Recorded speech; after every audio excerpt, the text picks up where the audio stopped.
No matter what happens, never go to your narcissistic husband's mother for support. She will never understand your situation because she is his biggest ally, an enabler who sees no faults in his character. She is a friend to him who will never betray him. Instead, she will blame you. She will find faults in your actions and gaslight you into thinking that you are somehow traumatizing and victimizing her poor little baby son. She will tell you to improve yourself to make her son's life easier because, in her head, he already has it difficult. She sees herself and her son as the biggest victims ever. First, never go to narcissist's mother for support. A lot of traumatized survivors go to the narcissist's family seeking support, hoping that they will be understood, that his sisters, I'm talking about a male narcissist here, or his mother or anybody else in the family will wake him up, make him understand that he is doing something wrong, that he is not supposed to act or behave this way, and consequently, he will become a better person. But what ends up happening can only be described as a nightmare because this narcissistic hive collectively abuses the survivor. They blindly enable his actions because he is the golden child. Mostly, he is the one who can do nothing wrong. If there is anything wrong, it must be caused by somebody else in the situation.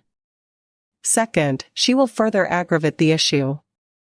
She will further aggravate the issue, her animosity and jealousy towards you. She will further aggravate the issue, she will poison him against you and make him do things she cannot do directly. This is called abuse by a proxy. She will use him as a pawn. She will be secretly happy about your suffering. But out of hypocrisy, she might make it seem like she understands your issue because she is a woman as well. We call it zero empathy, or she may feign empathy, you know, the caring, concerning, loving mother-in-law. But in reality, she is monstrous. She is a cruel witch who only wants your destruction.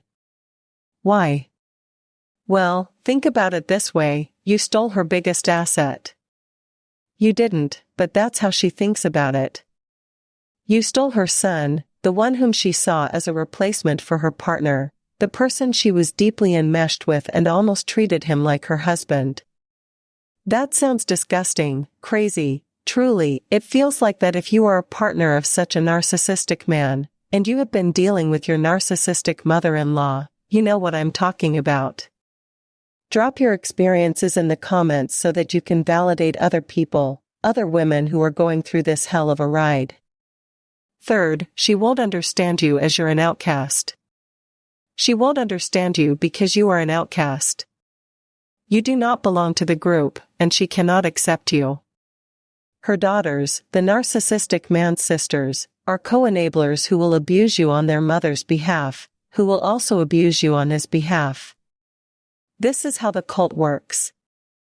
They have this collective mindset, I call it hive mindset.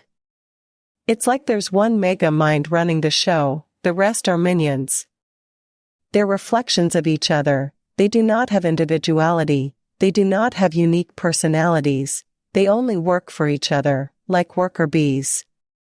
They do the same thing, their routine is established, and a big part of that routine is to preserve the image, the collective image of the family, the image that, oh, we are a loving, caring, compassionate, giving, understanding family, we are mature, we love each other, and oh, come on, we cannot be cruel to women, and we are equal.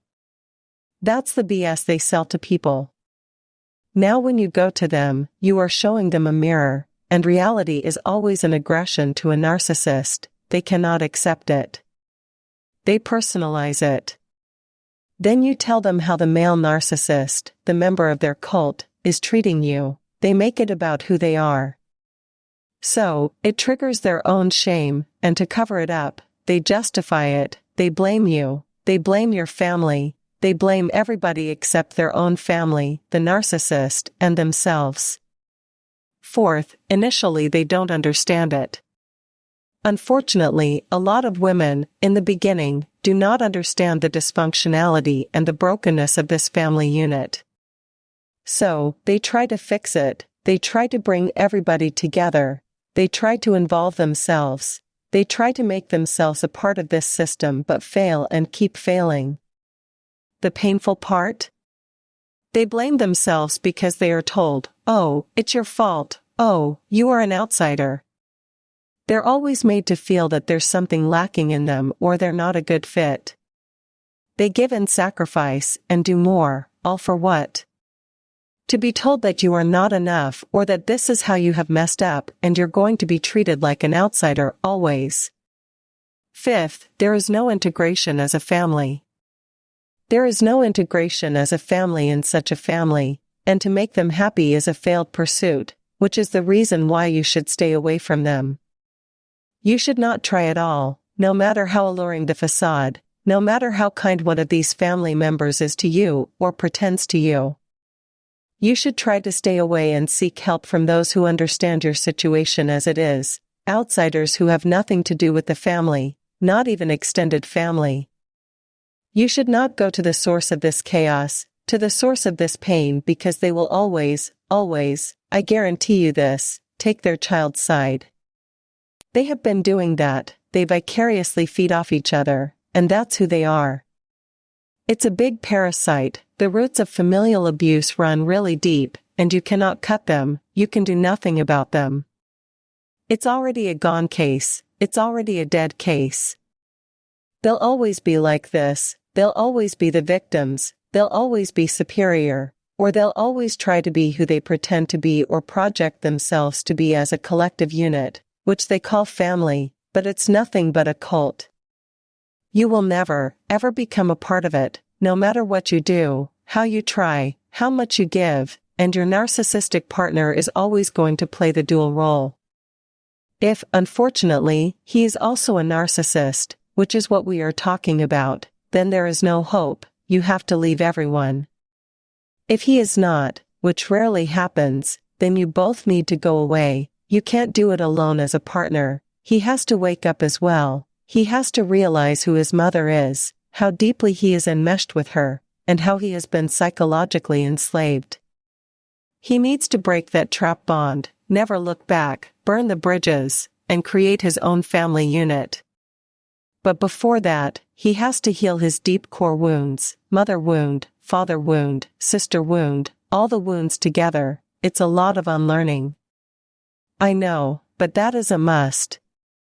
I'm sharing my personal story, here I am, the cycle breaker. I had to burn the bridges, it was painful, but I would say worth it. In conclusion, narcissistic mothers and narcissistic sons are the same person living in two bodies, but they have the same mind, as I described earlier, so you cannot appeal to either one of these. They think the same way, they may behave differently, but the motivations driving their behavior are the same.